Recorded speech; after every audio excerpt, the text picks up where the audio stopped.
అధర్మం రాజ్యాలని ఏలితే గొడ్డలితో నరికే పరశురాముడిని, నా భక్తుల జోలికి ఎవడైనా వస్తే వాడి పేగులు తెంపి మెడలో వేసుకునే లక్ష్మీ నరసింహుడిని, అవినీతి అహంకారం వెర్రవీగుతుంటే నా ఒక్క వెల్లుతో సర్వనాశనం చేసే శ్రీరామచంద్రుడిని, రాక్షసులను అంతం చేసే శ్రీకృష్ణుడిని నేనే, ఆ భూమాతను రక్షించే వరాహావతారం కూడా నేనే.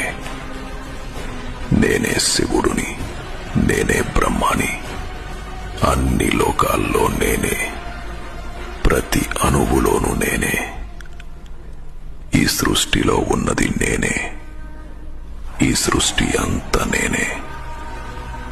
రాక్షసులను, అధర్మాన్ని అణచివేయడానికి ప్రతి యుగానికి ఒక అవతారాన్ని ఎత్తే వైకుంఠ నాయకుడిని, 10,000 పడగలు ఉన్న ఆదిశేషుడిపైన నిద్రించే సాక్షాత్తు శ్రీనారాయణుడిని నేనే.